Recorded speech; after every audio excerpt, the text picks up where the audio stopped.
प्रणम्य परमात्मानं सिद्धं त्रैलोक्यवन्दितं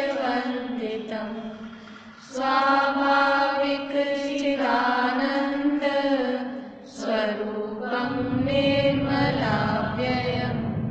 शुद्धजीवादिद्रव्याणां देशिकं च जिनेश्वरं द्रव्यसङ्ग्रहसूत्राणां वृत्तिं वक्षे समासतः जीवं जीवं दवं जिणवरवसहेण जेण नेतीर्थं देविन्दविन्दवन्दं वन्दे तं सर्वदा शिरसा कहे जीव अजीव जिन जिन वर विषव ने लोक में वे वंद्य सुरपति वृंद से वंदन करूं कर जोड़ में। कोई सुना रहे हैं आप लोग कथन?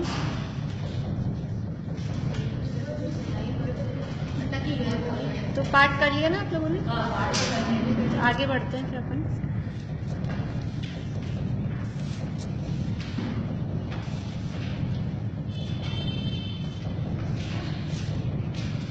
जीव संसार में स्थित है, इसकी बात यहाँ चल रही है कि संसारी जीव कितने प्रकार के हैं वो यहाँ बता रहे हैं। कितने प्रकार के हैं? 2 प्रकार के, त्रस और स्थावर। तो 11वीं गाथा में बताया कि त्रस जीव हैं और स्थावर जीव हैं। त्रस जीव किसे कहते हैं? हाँ, त्रस नाम कर्म के उदय से जो 2 इंद्रिय आदि जीव हैं वो सब क्या कहलाते हैं? त्रस। और स्थावर जीव किसे कहते हैं? स्थावर नाम कर्म के उदय से जिन्हें 1 इंद्रिय की प्राप्ति हुई है वो कहते हैं। नहीं, अभी तो खाली स्थावर, वो उसमें जो आपने दिया है बादर नहीं है, वो 1 इंद्रिय जाति और पर्याप्त नाम कर्म ऐसे। ये वाले बादर नहीं आएंगे, सूक्ष्म बादर सूक्ष्म तो होते हैं 1 इंद्रिय, वो तो 14 जीव समास जब करेंगे तब निकालेंगे। अभी तो सामान्य रूप से पूछ रहे हैं त्रस किसे कहते हैं और स्थावर किसे कहते हैं, तो उसमें बादर सूक्ष्म का भेद नहीं है। त्रस तो सारे बादर ही होते हैं। ये जो भेद है बादर और सूक्ष्म का, ये 1 इंद्रियों में स्थावरों में ही होता है। त्रस में ये कल हमने भेद ही नहीं किया। ये बादर और सूक्ष्म भेद किस में किए? 1 इंद्रिय में। 2 इंद्रिय से 5 इंद्रिय तक सब कहो तो बादर ही है, या फिर ये कहो कि उसमें ऐसा कोई डिवीजन है ही नहीं है, ऐसा कोई भेद उनमें है ही नहीं, वो सब एक से ही है। तो ये पृथ्वी जल अग्नि वायु वनस्पति ये सब क्या है? विविध प्रकार के स्थावर है, 1 इंद्रिय हैं।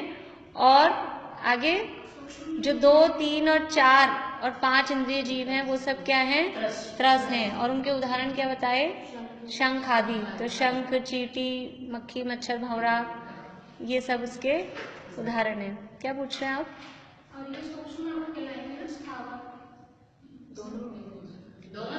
स्थावर में सूक्ष्म भी होते हैं, बादर भी होते हैं। अभी 11वीं गाथा में वो भेद नहीं किया। 11वीं गाथा में केवल ये बताया है कि संसारी जीव 2 प्रकार के हैं, त्रस और स्थावर, बस इतना। फिर उसके बाद में अब ये त्रस और स्थावर के और भेद करने हैं। जैसे कि ऐसे भेद किए केवल, गतियां कितनी होती हैं? गतियां 4, 5 कौन सी होती हैं?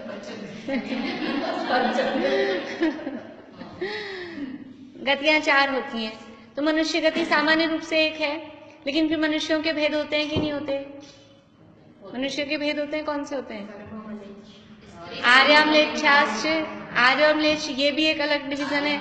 यह स्त्री पुरुष नपुंसक ये अलग भेद है। फिर और अलग टाइप के जितना जितना अपन आते जाएंगे, जैसे जैसे अपन चाहेंगे वैसे वैसे भेद कर लेंगे कि भारतीय और अभारतीय। किसमें? अभी तो उदाहरण है। वो तत्वार सूत्र में 2 भेद कहे हैं, आर्य और म्लेच्छ, पर वो अलग अलग टाइप से है। अभी ये तो उदाहरण के लिए बताया था। तो मतलब जैसे जैसे हम चाहें, जो हमारे जैसे जीव के कितने भेद होते हैं?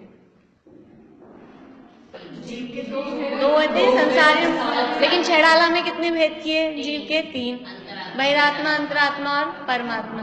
तो यहाँ तो प्रयोजन है संसारी और मुक्त जो भेद किए जीव के, यहाँ तो समझ लो जीव की व्यवस्था बतानी थी, ये आगम के भेद हैं। और वो जो छेड़ाला में भेद किए बहिरात्मा, अंतरात्मा, परमात्मा, वो अध्यात्म के भेद हैं। दोनों हैं भेद जीव के ही, ये भी जीव के टाइप है, वो भी जीव के टाइप है, लेकिन आगम की भाषा में कहेंगे, केवल वस्तु व्यवस्था बताने की बात करेंगे तो संसारी और मुक्त। लेकिन जब अध्यात्म के हिसाब से जीव के भेद करेंगे तो कहेंगे कि बहिरात्मा है कि अंतरात्मा है कि परमात्मा है, ऐसे। तो वो अलग अलग टाइप से अलग अलग तरह से भेद करते हैं। तो अभी सामान्य रूप से बताए जीव 2 प्रकार के हैं, त्रस और स्थावर। फिर उनके और भेद करेंगे, तो स्थावर फिर 5 प्रकार के, फिर त्रस आगे त्रसों में जैसे अभी तो ये 4 भेद किए, कहीं 2 करेंगे, विकलेंद्रिय, सकलेंद्रिय, वही इसी तरह से अलग अलग करके वो उनके नंबर चेंज होते जाएंगे, संख्याएं, कभी 2 भेद, कभी 3 भेद, कभी 4 भेद, कभी 5 भेद, इस तरह से अलग अलग उनके भेद चलेंगे।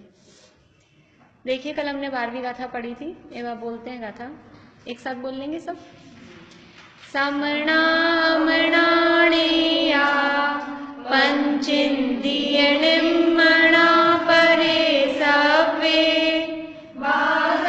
सुमेन्दी सव्वे पज्जत इदराय। गाथार्थ, पंचेंद्रिय जीव संगी और असंगी ऐसे 2 प्रकार के जानना, शेष सब जीव मन रहित असंगी हैं। एक इंद्रिय जीव बादर और सूक्ष्म 2 प्रकार के हैं, ये सब पर्याप्त और अपर्याप्त होते हैं। बस इतना बता दिया। और ये बता के करना क्या है इसमें, ये सब टीकाकार ने निकाला, इन्होंने तो इतना बता दिया, पंचेंद्रिय जीव 2 प्रकार के, एक इंद्रिय जीव 2 प्रकार के, बाकी जो हैं बचे वो, और ये जितने बचे सारे के सारे पर्याप्त भी हैं अपर्याप्त भी हैं। इसमें से 14 कैसे बने, किसको किससे गुणा करना, वो सारा हिसाब किताब। तो ये क्या कहें, इन सबको मिला के क्या कहते हैं, 14 जीव समास। अभी अगली गाथा आएगी, उसमें आएगा 14 जीव समासा। देखना 13वीं गाथा है या 14वीं गाथा है। मग्गन गुंठाने, हाँ 13वीं गाथा।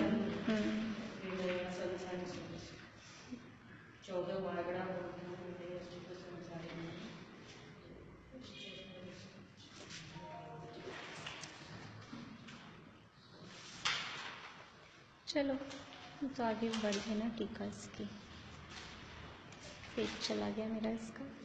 पहले टीका पढ़ेंगे या पहले एक बार में टीका पढ़ लें अपने, इसमें क्या क्या आ रहा है। पेज क्या नंबर, पेज नंबर क्या है अपना, जो मेरे इसमें तो पेज नंबर भी अलग है ना।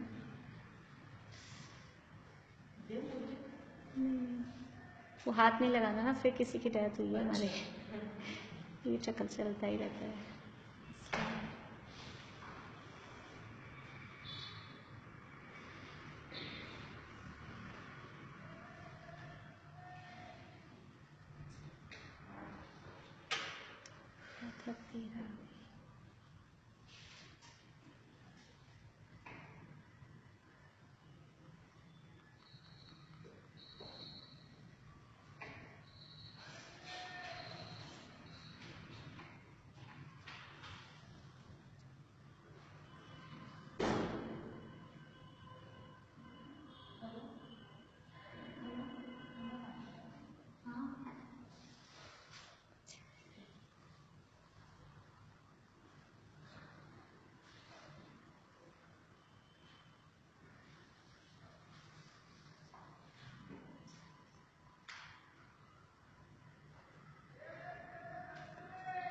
ये भी गाथा निकल गई, इसकी टीका बहुत बड़ी है ना, चले ही जा रहा है।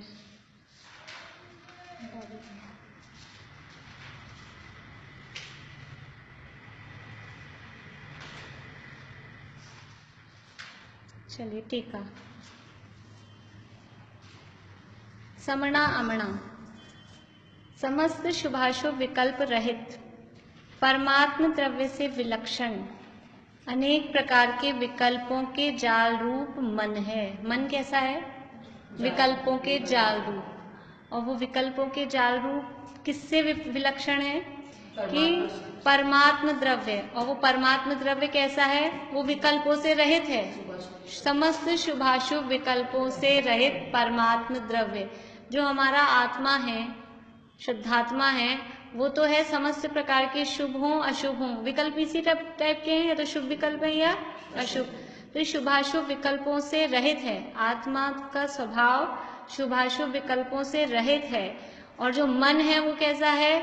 वो अनेक प्रकार के विकल्पों के जाल रूप है। तो दोनों कैसे हो गए? एकदम अपोजिट हो गए दोनों के दोनों, बिल्कुल। जो जीव उस मन सहित हों उन्हें समनस्क यानी संगी, और उनसे विपरीत अर्थात मन रहित हों उन्हें अमनस्क यानी असंगी, नेया यानी जानना। कि ये मन कैसा है? कि अनेक प्रकार के विकल्पों के जाल रूप है। अपना आत्मा है वो विकल्प रहित है, और उस आत्मा से विपरीत विकल्प स्वरूप ये मन है। अब जो जीव ऐसे मन से सहित हैं वो समनस्क संगी कहलाते हैं, और जो जीव ऐसे मन से रहित हैं वो अमनस्क असंगी कहलाते हैं। उन्हें ऐसा जानना चाहिए। पंचेंद्रिय अर्थात संगी और असंगी। पंचेंद्रिय ऐसे संगी और असंगी इन दो भेद वाले, पंचेंद्रिय का अर्थ क्या है? ऐसे अर्थात संगी और असंगी इन दो भेद वाले पंचेंद्रिय जीव होते हैं। इस प्रकार संगी पंचेंद्रिय और असंगी पंचेंद्रिय इन दो भेद वाले तिर्यंच ही होते हैं। ये जो संगी असंगी का भेद है ना, अगर गतियों की अपेक्षा लगाएं तो कौन सी गति में संगी असंगी का भेद होता है? मनुष्य, देव, नारकी, तिर्यंच। मनुष्यों में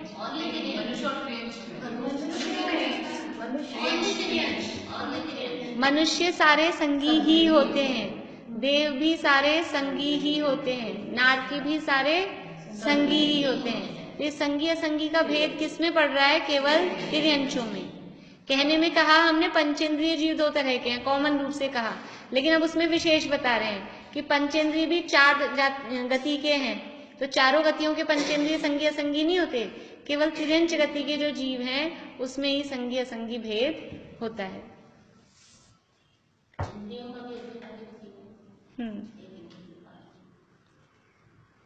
नारकी, मनुष्य और देव संगी पंचेंद्रिय ही होते हैं। पंचेंद्रिय के अतिरिक्त अन्य सब द्विंद्रिय, त्रिंद्रिय और चतुरिंद्रिय जीव अमनस्क ही होते हैं। अभी समनस्क और अमनस्क का भेद पंचेंद्रियों में है। एक इंद्रिय, दो इंद्रिय, तीन इंद्रिय, चार इंद्रिय जीव क्या है? वो सब अमनस्क यानी मन रहित ही, उनमें भेद ही नहीं है, वो सब एक से ही है।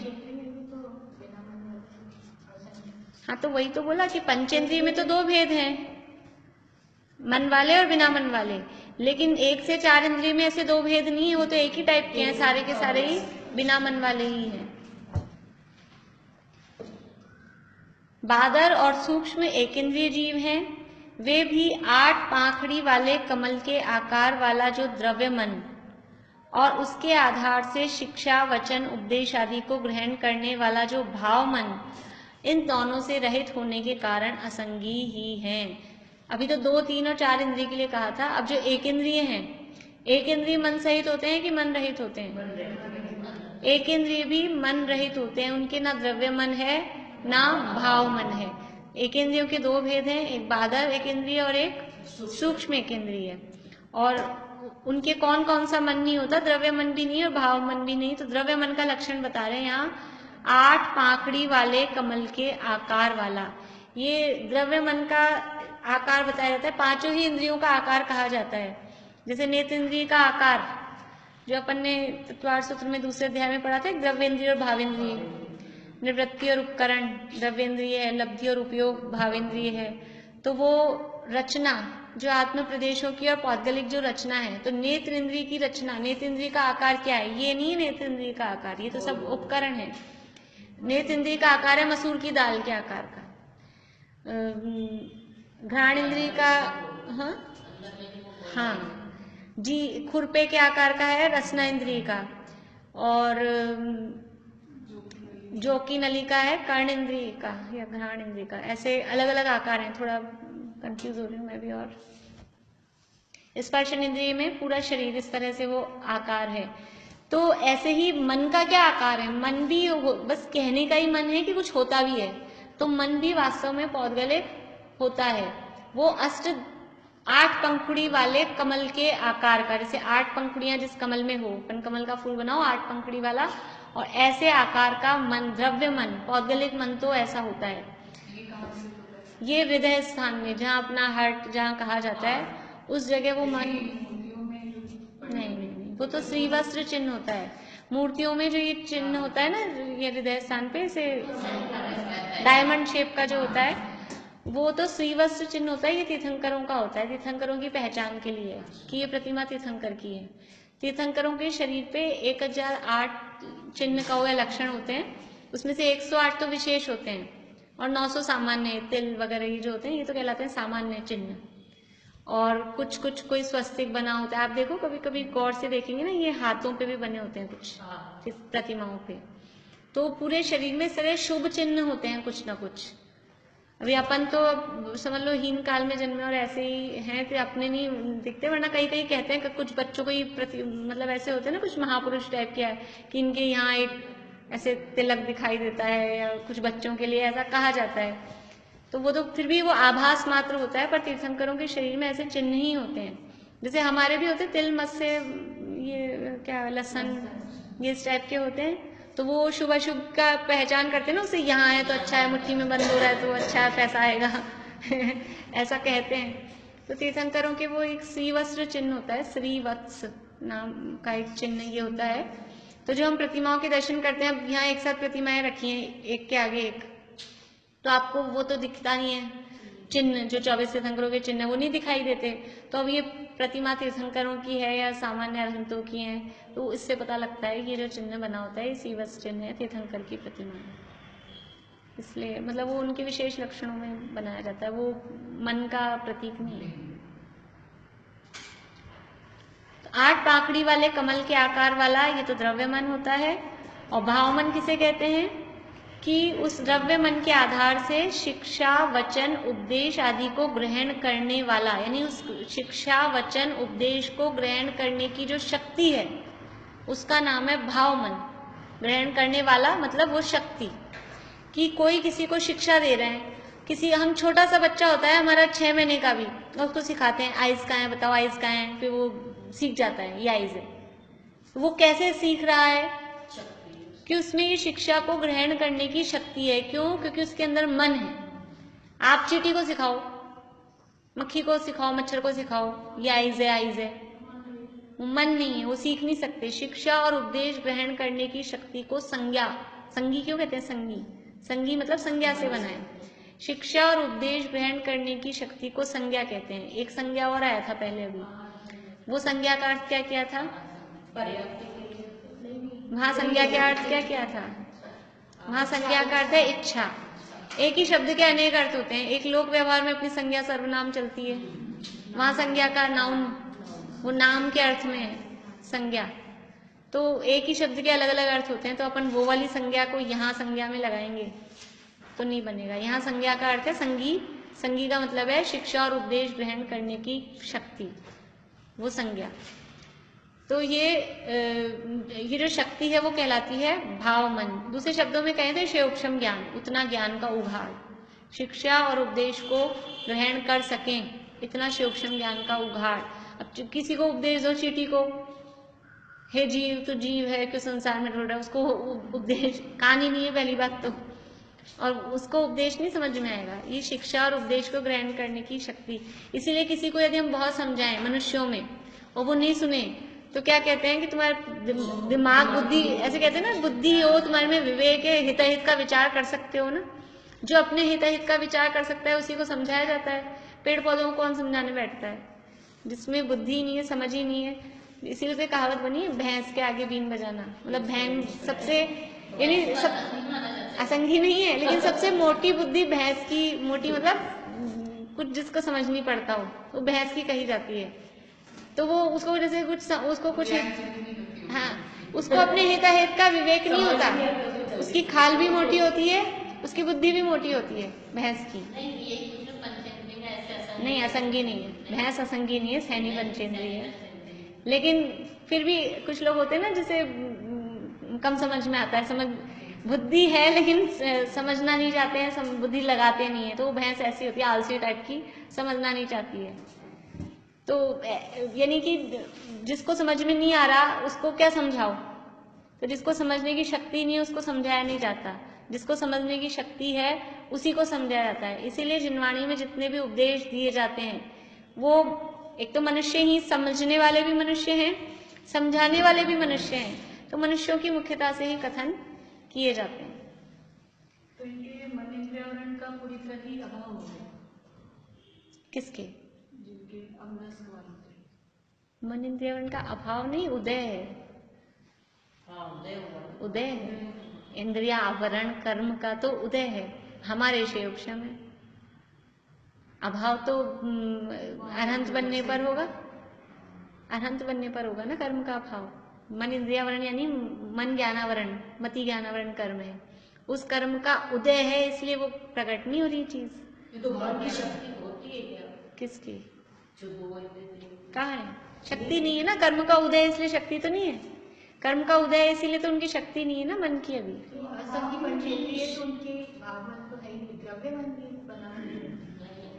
जो असंगी जीव है एक इंद्रिय से चार इंद्रिय तक और असंगी पंचेंद्रिय भी, ना उनके द्रव्य मन है ना उनके भाव मन है। मन इंद्रियावरण का पूरी तरह से उदय है। हाँ उदय है। जैसे कि एक इंद्रिय जीव या दो इंद्रिय जीव है, तो दो इंद्रिय जीव है उसके घ्राण चक्षु और कर्ण इंद्रियावरण कर्म का उदय है, केवल स्पर्शन और रसना इंद्रियावरण कर्म का क्षय उपशम है, और बाकी तीन इंद्रियावरण कर्म का पूरा उदय है। उनके सर्वघाती कर्म का उदय होगा ना, गुण का उदय, कर्म का उदय है। आप उल्टा अर्थ ले रहे थे, कर्म का उदय आ रहा है ना, तो कर्म का उदय आ रहा है, तो अभी हमारे केवल ज्ञानावरण का क्या है?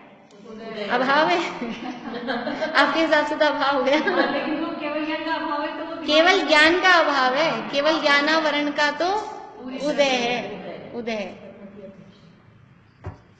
तो अभी अगर पूछा जाए कि द्रव्य मन किसे कहते हैं, तो कि पहले भी अपने आया था, पीछे अभी इसमें भी आया था, हृदय स्थान में जो 8 पंखुड़ी वाले कमल का आकार का जो होता है वो द्रव्य मन कहलाता है।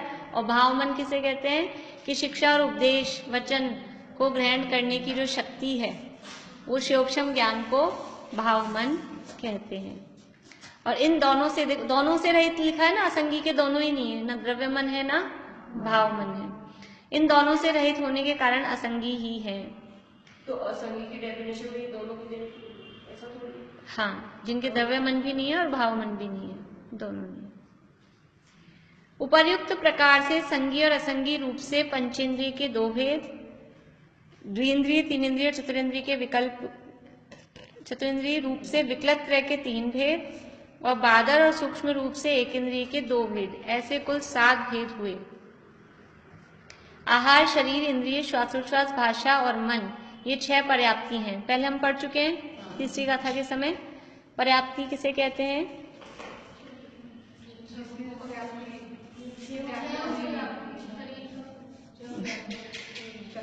पर्याप्ति किसे कहते हैं?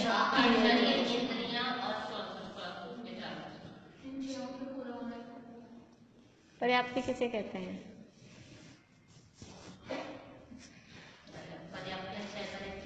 पर्याप्तियां 6, वो आप लोग जो बोल रहे हो वो वाक्य बिल्कुल सही है, वाक्यों में कोई गड़बड़ नहीं है, लेकिन मैं पूछ रही हूँ पर्याप्ति किसे कहते हैं? जो शक्ति होती है जिन्हें हाँ, ये आहार शरीर इंद्रिय श्वासोच्छ्वास भाषा और मन, इनकी बनने की शक्ति की पूर्णता, ये जो जीव के होंगे ना ये चीजें, इनकी शक्ति की पूर्णता को पर्याप्ति कहते हैं। लिखा है आप लोगों ने सबने? मुझे तो आप लोग कॉपी चेक करने को देते हो तो मजा आता है, पढ़ना वो वापस सारा रिवाइज होता है ना पढ़ने को, तो पढ़नी चाहिए अपनी कॉपी। आप लोग अच्छा लिखते हो, पढ़ा करो। इनमें से एक इंद्रिय जीव को 4, आहार शरीर स्पर्शेंद्रिय और श्वासोच्छ्वास, ये अपन ने पूरा चार्ट बनाया हुआ है, किसको कितनी पर्याप्तियां होती हैं, कितने इंद्रिय जीव को, पर्याप्त तक को अपर्याप्त तक को, ऐसा। इसलिए ये खाली अपने लिए तो रीडिंग करने की चीज है। अब विकलेंद्रिय तथा असंगी पंचेंद्रिय जीवों को मन के अतिरिक्त 5, कौन सी 5 होगी? आहार शरीर स्पर्शन इंद्रिय और रसना इंद्रिय, मतलब इंद्रिय तो जो है ही, और भाषा। आहार, शरीर, इंद्रिय, श्वासोश्वास और भाषा, ये 5। और फिर जो जितनी इंद्रिय उसमें उतनी इंद्रियां वैसे प्लस, प्राणों में वो प्लस होती जाएंगी। और संगी पंचेंद्रिय जीवों को 6 पर्याप्ति होती है। इस गाथा में कहे हुए क्रम से सब यानी 7 प्रकार के जीव अपनी अपनी पर्याप्ति पूर्ण होने से पर्याप्त होते हैं, अर्थात ये 7 पर्याप्त होते हैं, और अपनी पर्याप्ति पूर्ण नहीं होने से 7 अपर्याप्त होते हैं। इस प्रकार 14 जीव समास जानना। कौन से 7 जीव हैं बताइए अंजू का? 7 कौन से हैं? एक इंद्रिय के 2, सूक्ष्म और बादल, 2 इंद्रिय, 3 इंद्रिय, 4 इंद्रिय, 5 इंद्रिय के 2, संगी और असंगी। बढ़िया, समझ में आया? बोलेंगे नीलम? एक इंद्रिय के 2 है, बादल, सूक्ष्म, और 2 इंद्रिय, 3 इंद्रिय, 4 इंद्रिय, 5 इंद्रिय के 2 है, संगी और असंगी, और उससे पर्याप्त का। अभी मैं केवल 7 ही पूछे थे, अभी 7 ही पूछे थे, इसलिए 7 ही पूछे थे। बोलिए शमी। एक इंद्रिय के 2 है, सूक्ष्म और बादल।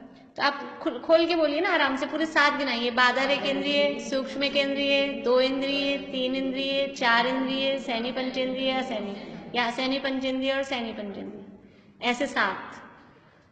अब मतलब लाइन से याद हो जाएंगे ना अपने को। बोलो। बादल एक इंद्रिय, सूक्ष्म एक इंद्रिय, 3 इंद्रिय, 3 इंद्रिय, 4 इंद्रिय, और फिर असंगी पंचेंद्रिय और संगी पंचेंद्रिय। बढ़िया, ये हैं 7। और ये 7 पर्याप्त भी होते हैं और ये 7 अपर्याप्त भी होते हैं। 14 नाम खोल के बता सकते हैं? और आपने तो बता दिया। बोलो, 14 बोल सकते हो? बोलो। एक इंद्रिय बादल पर्याप्ति, बादल एक इंद्रिय पर्याप्त, बादल एक इंद्रिय पर्याप्ति, पर्याप्ति नहीं पर्याप्त। इसी तरह पर्याप्ति। हाँ हाँ, नहीं अपर्याप्त साथ साथ में बोलते जाओ ना। बादल एक इंद्रिय पर्याप्त, बादल एक इंद्रिय अपर्याप्त, सूक्ष्म एक इंद्रिय पर्याप्त, सूक्ष्म एक इंद्रिय अपर्याप्त, 2 इंद्रिय पर्याप्त, 2 इंद्रिय अपर्याप्त, 3 इंद्रिय पर्याप्त, 3 इंद्रिय अपर्याप्त, 4 इंद्रिय पर्याप्त, 4 इंद्रिय अपर्याप्त, पंचेंद्रिय, सैनी पंचेंद्रिय, सैनी पंचेंद्रिय पर्याप्त, सैनी पंचेंद्रिय अपर्याप्त, असैनी पंचेंद्रिय। पहले असैनी बोला ना अभी आपने? सैनी बोला है क्या? सैनी पंचेंद्रिय अपर्याप्त, असैनी पंचेंद्रिय पर्याप्त, असैनी पंचेंद्रिय अपर्याप्त। हाँ, और फिर क्रम लगाना है तो पहले असैनी कर ले फिर सैनी, ताकि वो नंबर ऐसा चले। हाँ हाँ, पूरे 7 में 7 याद हो गए, 7 में पर्याप्त, 7 में अपर्याप्त। तो इस प्रकार ये 14 जीव समास जानना। देखिए, इंद्रिय, काय, आयुष, ये 3 प्राण, ये सारी बातें बिल्कुल अपन ने पढ़ लिया है। वही बातें हैं जो अपन ने तीसरी गाथा के समय सारे पढ़ लिए थे। आप मिलाना ये वाली गाथा की टीका और जो पिछले नोट्स हैं अपने, जो अपन ने नियम लिखे हैं पर्याप्त अपर्याप्त संबंधी, वो सारे बातें यहाँ पर है। इंद्रिय, काय, आयुष, ये 3 प्राण पर्याप्त अपर्याप्त दोनों को होते हैं। इंद्रिय प्राण, काय प्राण और आयु प्राण, ये तो दोनों को होते हैं। यानी अपर्याप्त को 3 ही प्राण होते हैं, पर्याप्त में तो ज्यादा भी आएंगे अभी आगे। अपर्याप्त को 3 ही प्राण होते हैं, इंद्रिय, आयु और काय। श्वासोच्छ्वास पर्याप्त को ही होता है। देखना अपन ने नीचे उसमें पीछे वचन बल और श्वासोच्छ्वास वो पर्याप्त को ही होता है, ऐसा अपन ने नियम लिखा है। पर्याप्त अवस्था में संगी पंचेंद्रियों को 10 प्राण, असंगी पंचेंद्रियों को मन के बिना 9 प्राण, चतुरेंद्रिय को मन और कर्णेंद्रिय के बिना 8 प्राण, त्रिइंद्रिय को मन, कर्ण और चक्षुन्द्रिय के बिना 7 प्राण, द्विइंद्रिय को मन, कर्ण और घ्राणेन्द्रिय के बिना 6 प्राण, एक इंद्रिय को मन, कर्ण, चक्षु, घ्राण, रसना और वचन के बिना 4 प्राण होते हैं। ये सब पर्याप्त के बताए, ये पर्याप्त के बताए। हमारे चार्ट बना हुआ है, एक पर्याप्त वाला है, एक अपर्याप्त वाला। अपर्याप्त जीवों में संगी तथा असंगी इन दोनों पंचेंद्रियों को श्वासोच्छ्वास, वचन बल और मनोबल के बिना 7 प्राण होते हैं। अपर्याप्त अवस्था में ऊपर से चला रहे हैं, ऊपर पहले भी अभी 10 प्राण 9 प्राण ऐसे ऊपर से बताए थे, यहाँ भी ऊपर से बता रहे हैं। अपर्याप्त जीवों में संगी असंगी दोनों को मिला के दोनों के 7 प्राण हैं और चतुरिंद्रिय से एक इंद्रिय तक क्रम से एक एक प्राण घटता है। कौन सा घटेगा कि वो एक एक इंद्रिया कम होती जाएगी, इसलिए इन दोनों गाथाओं में कहे हुए क्रमानुसार यथासंभव इंद्रियादि 10 प्राण समझना। मैं ये आपसे पूछूंगी, आपने चार्ट बना हुआ है, ये जो पैरा अभी अपन ने पढ़ा है ना, किसके कितने प्राण होते हैं कैसे, ये कल जब भी क्लास, नेक्स्ट क्लास कल होगी तो कल, नहीं तो जब भी होगी ये आप पढ़ के आना है, क्योंकि अपना पढ़ा हुआ है पूरा, सारा अपन ने पहले ही पढ़ लिया। भावार्थ यह है कि इनसे इंद्रियों, पर्याप्तियों और प्राणों आदि से भिन्न निज शुद्धात्म तत्व उपादेय है। ये तो बताया है, इतने इंद्रिय जीव है, इतने प्राण हैं, इतनी पर्याप्तियां हैं, लेकिन वास्तव में आत्मा इन सबसे भिन्न है। ये तो संसारी जीव के बताए हैं, और मेरा स्वरूप संसारी रूप इस तरह से इस रूप होना नहीं, तो सब कर्म के उदयजन्य अवस्थाएं हैं। कितने इंद्रिय, जाति नाम कर्म के उदय से इंद्रिय होते हैं, पर्याप्त अपर्याप्त नाम कर्म के उदय से पर्याप्तक अपर्याप्तक होते हैं।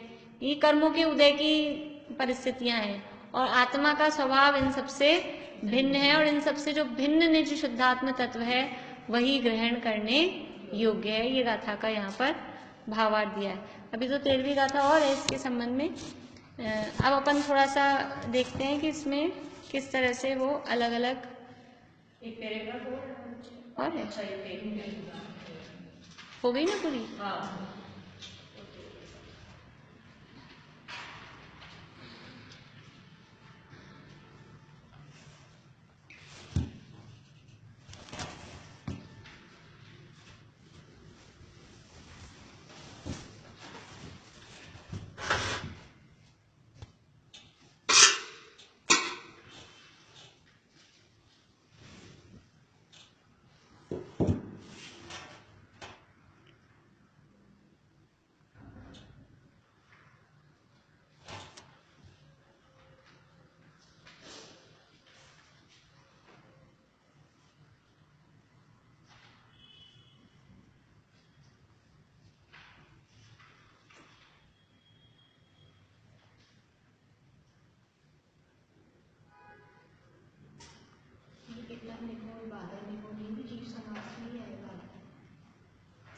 हाँ जी, समझ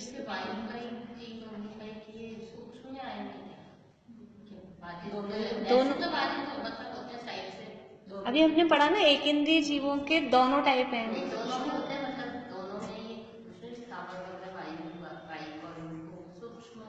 वही मैं कह रही हूँ कि वायु कायिक में बादल भी होते हैं, सूक्ष्म भी होते हैं। हाँ, 5 प्रकार के स्थावर में बादल भी हैं, सूक्ष्म भी हैं, 5 में। ये घूम ही नहीं रहा है।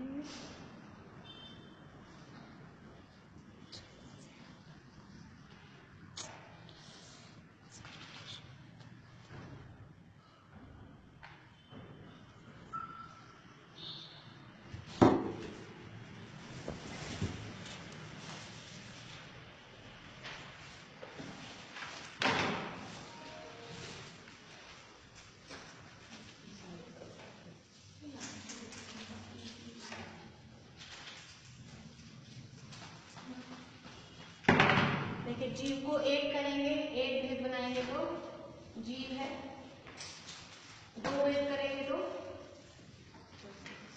संसारी और मुक्त भी कह सकते हैं, और रस और स्थावर। संसारी जीवों के भेद करें तो पहले 2 भेद करेंगे तो संसारी और मुक्त। अब 3 भेद करने हैं तो कैसे करेंगे?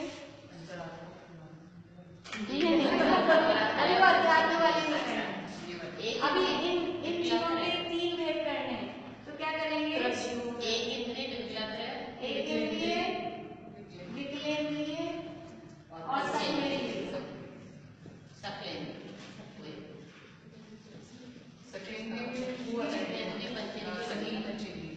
हाँ, सकलेंद्रिय में पंचेंद्रिय, एक इंद्रिय में एक इंद्रिय वाले, विकलेंद्रिय में 2, 3, 4 और सकलेंद्रिय में 5। इसमें एक इंद्रिय, ऐसा इंद्रिय है ये 3 हो गए।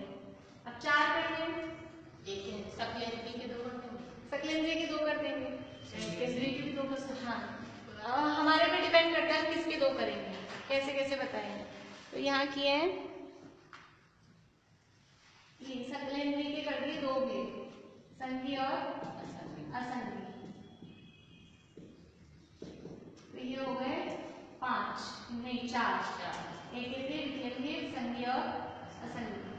अब 5 करने हैं तो 5 इंद्रियां कर दी, 1 इंद्रिय, 2 इंद्रिय, 3 इंद्रिय, 4 इंद्रिय, 5 इंद्रिय। समझ में आ रहा है?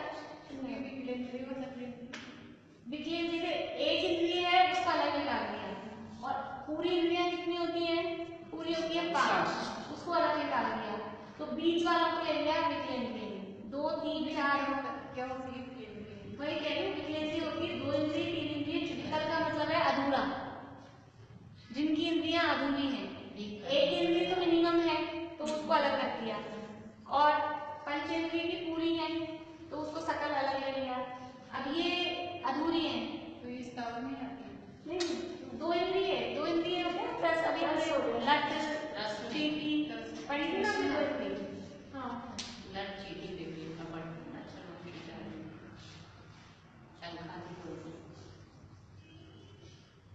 तो ये हो गए इसके 5 भेद। अब 6 भेद करने हैं तो क्या करेंगे? 6 में 5 और संख्या अच्छा हो गया, एक केंद्री के 2 एक केंद्री के 2 हो जाएंगे, या 5 स्थावर और 1 वो। हाँ 6 का एक जीव बोलते हैं। हाँ 6 का 5 तो कर दिए स्थावर, और 1 समझ में आ रहा है कि नहीं आ रहा है सबको? जिसको भी समझ में नहीं आ रहा हो बता देंगे, समझ में नहीं आ रहा है। 5 एक इंद्रिय, 2 इंद्रिय, 3 इंद्रिय, 4 इंद्रिय, पंच इंद्रिय, ये 5 भेद हो गए। पहले हमने भेद चल रहे हैं अपने अभी इंद्रियों के आधार पे, तो पहले हमने इकट्ठा ले लिया एक रस और एक स्थावर, ये 2। फिर हमने स्थावर तो एक इंद्रिय है ही, रस में विकेंद्रिय अलग निकाल दिए, सकलेंद्रिय अलग निकाल दिए। हाँ वो लिख लेने से स्थावर लिख देते तो वो ऐसा हो जाता। स्थावर तो एक इंद्रिय है और विकेंद्रिय, ये रस की 2 भेद कर दिए, विकेंद्रिय और सकलेंद्रिय। विकल्प समझ में आ गया? 2 3 4 जिनकी कम है इंद्रियां, अभी पूरी नहीं है, वो कहलाते हैं विकेंद्रिय। फिर सकलेंद्रिय के 2 भेद कर दिए, संघी पंचेंद्रिय और असंघी पंचेंद्रिय। तो ये हो गए 4 भेद, एक इंद्रिय, विकेंद्रिय, संघी पंचेंद्रिय, असंघी पंचेंद्रिय। इसके बाद में ये 1 से 5 इंद्रिय तक के पूरे भेद कर दिए। अब 6 भेद करने के लिए 5 स्थावर को अलग कर दें, पृथ्वी, जल, अग्नि,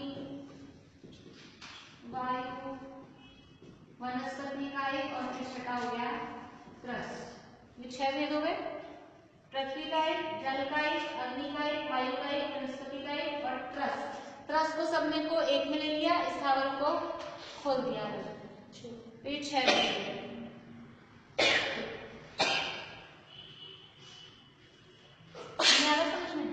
आ रहा है? अब इसको फिर से 7 बनाने तो क्या करें? वनस्पति के 2 कर सकते हैं, त्रस के 2 कर दें, विकेंद्रिय और सकलेंद्रिय। जो हम चाहें, मतलब जो हमको जरूरत है उस टाइप से भेद कर सकते हैं इसमें। साधारण वनस्पति और प्रत्येक वनस्पति, ऐसे वनस्पति के 2 भेद होते हैं। साधारण और प्रत्येक, और फिर ये जो है वो साधारण के लिए प्रत्येक के साधारण निगूढ़ साधारण को ये निगूढ़ साधारण। वो तो वनस्पति के ऐसे भी कर सकते हैं, वनस्पति पर्याप्तक और वनस्पति अपर्याप्तक, ये बोले वो सब में होंगे, वो सब में होंगे। इसलिए यहाँ जो कहे हैं वो हम सकते हैं, लेकिन यहाँ क्योंकि जो आचार्य ने किए वो कुछ ना कुछ लॉजिक से किए, अपन असली खाली एक ही कोई नहीं है। तो ये 6 भेद हुए, अब 7 भेद में 5 तो यही है हुए, और त्रस के कर दिए 2 भेद, विकेंद्रिय और सकलेंद्रिय, ये त्रस हो गया। तो ये 7 हो गए, 1 2 3 4 5 6 और 7, ये 7 भेद हो गए। अब 8 भेद करने हैं, तो ये 5 तो ये है, फिर विकेंद्रिय, छठा और सकलेंद्रिय के संघी और असंघी।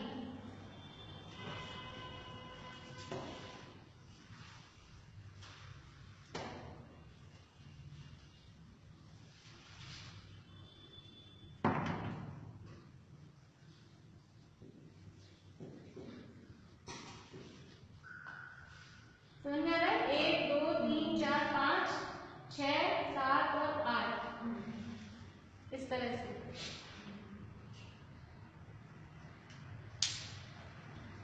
अब इसको कहाँ तक पहुंचाया देखिए यहाँ पे।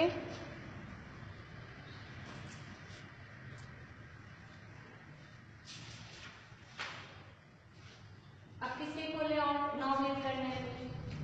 विकलेंद्री को खोलेंगे। विकलेंद्री को खोलेंगे। ये 5 तो यूं क्यों? विकलेंद्री के फिर 3 करें। द्विंद्री, त्रिंद्री, चतुरिंद्री, फिर 8 हो गए। अब इसको अकेला एक कर दिया। सकेंद्री। अब इसको नहीं खोलेंगे, 9 ही बनाने ना हमको।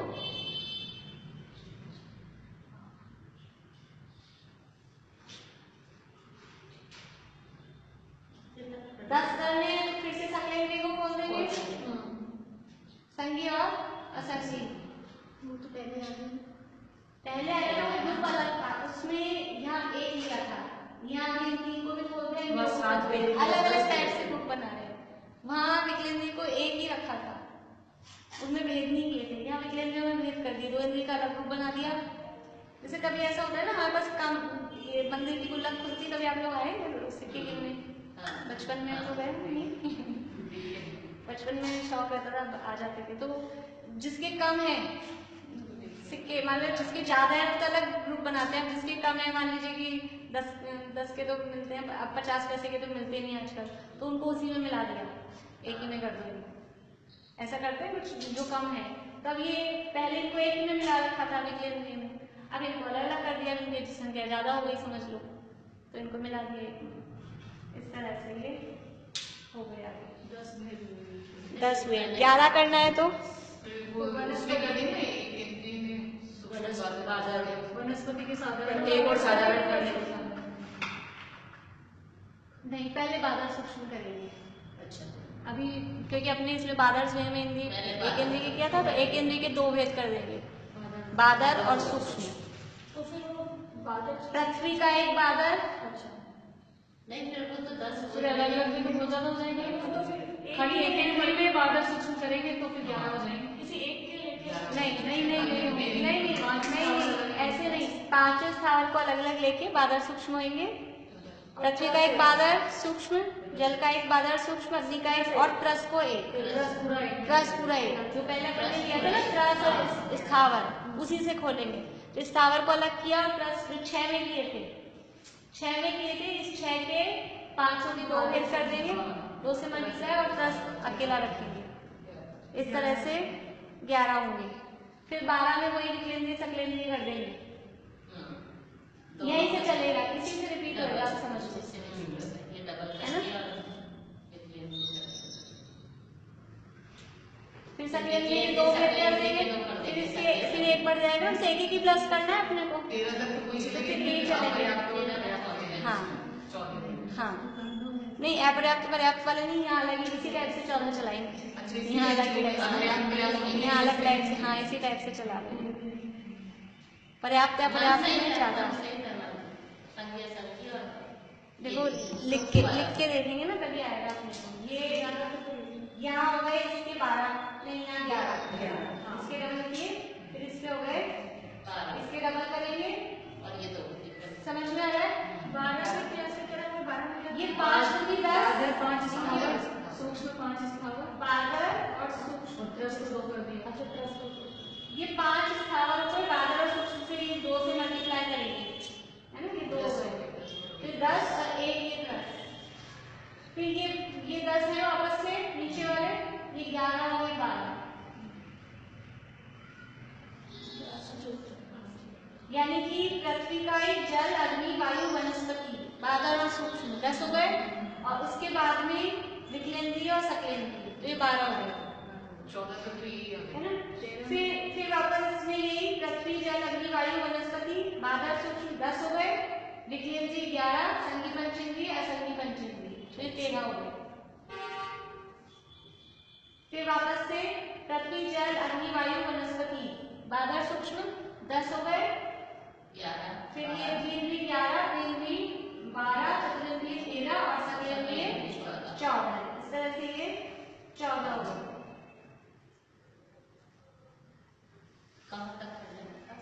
तक? 14 हो गए। 14 हो गए। फिर सकलेंद्री को पूरा फिर 15 हो सकलेंद्री गए, को खोल देंगे ना, तो 15 हो गए। सकलेंद्री को खोल देंगे तो 15 हो गए। अब सकलेंद्री के 2 भेद कर देंगे, संगी असंगी, तो ये हो जाएंगे 15। जिसको समझ में नहीं आ रहा हो बता दें, क्योंकि अभी तो चल रहा है मैटर। पीछे वालों को, चेयरपर्सन को समझ में आ रहा है या खाली लिखी गए? इनके नीचे वाले सब बादल और सूक्ष्म। हाँ, यानी 11 मतलब 11 जो आपने ने बनाए ना, वो बादल सूक्ष्म के भेद किए 5 स्थावरों के, 10 हो गए। तो 5 स्थावर के बादल सूक्ष्म भेद किए तो 10 हो गए। और फिर उसमें एक त्रस जोड़ा तो 11, उसमें विकलेंद्रीय सकलेंद्रीय जोड़े तो 12 हो गए, उसमें विकलेंद्रीय संगी असंगी जोड़े तो 13 हो गए, उसमें विकलेंद्रीय नहीं द्विइंद्रिय त्रिइंद्रिय चतुरिंद्रिय और सकलेंद्रिय जोड़े तो 14 हो गए। फिर उसमें द्वि त्रि चतु और संगी असंगी जोड़े तो 15 हो गए। 10 तो समझ में आ गया ना, 5 स्थावरों के 2 कर दिए तो 10 हो गए। और उसमें क्या जोड़ना है, पहले त्रस जोड़ना है, फिर विकलेंद्रीय सकलेंद्रीय, फिर संगी संगी विकलेंद्रीय और संगी संगी, फिर विकलेंद्रीय को खोल के अकेला सकलेंद्रीय। ये 15 तक तो हो गए। ये 15 हो गए। अब 16 कैसे बन रहे हैं? वनस्पति के 2 करेंगे। अब वनस्पति के 2 करेंगे, 16 में। तो वो तो आएंगे ही पूरे। पृथ्वी जल अग्नि वायु, ये तो बादल सूक्ष्म तो हो गए। पृथ्वी जल अग्नि वायु साधारण वनस्पति, प्रत्येक वनस्पति, वनस्पति के 2 भेद कर दो यहीं पे, और फिर उनको कर दो बादल सूक्ष्म। वनस्पति के भी जो 2 भेद किए उनको बादल सूक्ष्म करें। फिर तो 10 तो ये वही है ना, बादल सूक्ष्म नहीं। पर वनस्पति में 4 कर देते हैं, 4 हो जाएंगे। बादल सूक्ष्म करके तो ये 10 हो गए। नहीं, वनस्पति की 2 की जगह 4 हो गए, 2 पड़ेंगे। 4 के तो 8 हो गए ना, और वनस्पति के साधारण 6 दूनी 12 13 14 15 16 नहीं, ऐसे पृथ्वी जल अग्नि वायु, फिर वायु के बाद नित्य निगोद इतर निगोद, नित्य निगोद इतर निगोद, और इन ये हो गए 6। इनके बादल सूक्ष्म होते हैं। प्रत्येक वनस्पति बादल ही होती है, उसमें बादल सूक्ष्म भेद नहीं होता। ये हो गए 6। हाँ, लिख लो। एक दूसरे की वनस्पति में कैसे सूक्ष्म होते हैं? उसमें लिखो। वनस्पति में तो बादल ही होंगे। नहीं, साधारण वनस्पति होंगी। साधारण वनस्पति में तो है, प्रत्येक में नहीं। प्रत्येक। लिख लो आप, पृथ्वी जल अग्नि वायु, पृथ्वी जल अग्नि वायु, नित्य निगोद इतर निगोद, ये 6 हो गए। इन 6 को मल्टीप्लाई करना है 2 से, बादल और सूक्ष्म।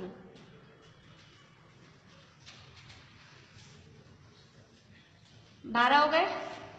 अब प्लस करना है प्रत्येक वनस्पति, प्रत्येक वनस्पति, विकलेंद्रिय और संगी पंचेंद्रिय असंगी पंचेंद्रिय, हो गए 16। संगी और असंगी हो गए 16। 12 तो ये हो गए थे। फिर प्रत्येक वनस्पति, विकलेंद्रिय और संगी असंगी, ये हो गए 16। अभी इन्हीं 12 में, ये 12 रखना, इन्हीं 12 में फिर प्रत्येक वनस्पति और विकलेंद्रियों को 3 खोल दिया। फिर ये यहाँ से जो प्लस किया ना अपन ने, नहीं, इसमें गड़बड़ हो गई। ये करे ना अपन नहीं करने दो तक, तो ये हो गए 12, फिर प्रत्येक वनस्पति हो गया 13, फिर विकलेंद्रिय को 14 माना, तो सकलेंद्रिय को 15। नहीं, संगी और असंगी, सकलेंद्रिय नहीं बोला, सकलेंद्रिय नहीं। संगी पंचेंद्रिय ने बोला है नहीं, संगी पंचेंद्रिय और संगी पंचेंद्रिय, ये हो गए 16। अब 12 वही रखने हैं पिछले वाले, उन 12 में फिर प्लस करना है प्रत्येक वनस्पति और विकलेंद्रिय को खोल देना है, यानी प्रत्येक वनस्पति प्लस 2 इंद्रिय, 3 इंद्रिय, 4 इंद्रिय और सकलेंद्रिय को एक ही रखना है। सकलेंद्रिय को एक ही रखना है, जिसमें किया ना अपन 9 नंबर वाले। 17 हो गए। 12 तो ये फिर प्रत्येक वनस्पति, फिर 2 3 4 इंद्रिय, फिर सकलेंद्रिय। प्रत्येक वनस्पति, हुआ सही नहीं? प्रत्येक साधारण 12 समझ में आई कि नहीं? नहीं आई है। मैं इसलिए तो बोल रही थी, आप शुरू में बोलते तो अब सकलेंद्रिय मतलब पूरा 5 इंद्रिय जिसके है वो कहलाता है सकलेंद्रिय। इसमें वनस्पति सकलेंद्रिय मतलब पंचेंद्रिय। सकलेंद्रिय को ब्रैकेट में आप लिख लो पंचेंद्रिय। अभी यहाँ की लैंग्वेज है सकलेंद्रिय विकलेंद्रिय। सकलेंद्रिय का मतलब है पूरी 5 इंद्रियां, वो पंचेंद्रिय। पंचेंद्रिय ज्यादा सरल है अपने लिए। चलो अभी तो अब इसको पूरा करते हैं। कितने हो गए? 17 हो गए। अब 18 में क्या करना है? 12 प्लस 2 3 4 कितने हो गए? 15।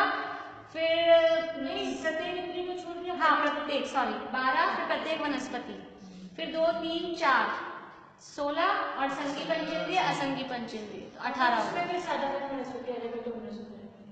साधारण तो ले लिया ना, साधारण के 2 भेद अपन ने ऑलरेडी कर दिए, नित्य निगोद इतर निगोद 12 में, ओ 12 नहीं 12 में, वो जो 12 किए ना उनमें कर दिए। 2 3 4 के बाद संगी पंचेंद्रिय असंगी पंचेंद्रिय 18 में। अब ये लास्ट है 19वां। अभी 19 तक के देखते हैं, फिर आगे बाद में बात करेंगे। अब क्या करना है? 12 तो ये है, कैसे है 12? पृथ्वी जल अग्नि वायु, नित्य निगोद इतर निगोद, और ये बादर और सूक्ष्म। 6 हो गए, पृथ्वी जल अग्नि वायु और नित्य निगोद इतर निगोद, ये हो गए 6 है बादर और सूक्ष्म, तो ये हो गए 12, 6 दूनी 12। अब इसमें प्रत्येक वनस्पति के 2 भेद करने हैं। अब तो प्रत्येक एक नहीं लिखेंगे, अब हम लिखेंगे सप्रतिष्ठित प्रत्येक, अप्रतिष्ठित प्रत्येक। प्रतिष्ठित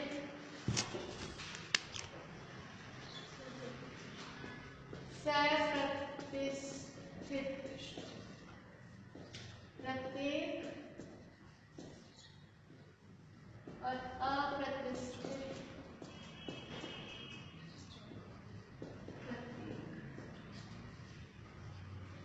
प्रतिष्ठित भी तो साधारण ही कहती है ना उसको। साधारण नहीं कहते, साधारण जैसी होती है, जैसी में तो उसमें फर्क हुआ। फर्क ये हुआ कि दूरानुदूर भव्य और अभव्य, वो अभव्य जैसा है लेकिन कहेंगे तो भव्य ही ना, मतलब दूरानुदूर भव्य, बस वही फर्क है।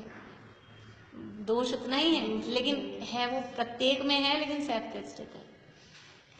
तो 12 तो ये हुए, 12 के बाद में 13 14, उसके बाद में भी यही अपने द्विइंद्रिय त्रिइंद्रिय चतुरिंद्रिय 14 3 17 संगी पंचेंद्रिय असंगी पंचेंद्रिय, तो ये हो गए 19। ये अब अगली क्लास में समझाएंगे, अभी टाइम हो गया, बहुत लेट हो जाते हैं, 1 बज गया। हाँ सप्रतिष्ठित और अप्रतिष्ठित। फिर इसके बाद द्वितीय चतुर और संगी पंचेंद्रिय असंगी पंचेंद्रिय। ये पूरा आप लोग लिख लोगे, तो एक बार लिख लेंगे तो क्लियर समझ, खुद का कंसेप्ट क्लियर हो जाएगा, लिखने से ऐसे नहीं होगा। 12 प्लस प्रत्येक, फिर 2 3 4 कितने हो गए? 16 और 1 सकलेंद्रिय, बस खाली 1 सकलेंद्रिय 19 हो गए ना 19। अब इनको पर्याप्त से गुणा कर देंगे तो ये 38 हो जाएंगे। फिर वो लब्धियां पर्याप्त, निवृत्तियां पर्याप्त और पर्याप्त, तो फिर वो 57 आ जाते हैं ऐसे। फिर अब गुणा चलेगा बस। अच्छा 406 तक भेद किए हैं ऐसे करके, तो फिर 406 तक नहीं देख लेंगे देख लेंगे जितना आपको पचेगा। 90 तक तो आगे उसको पूरा करते रहेंगे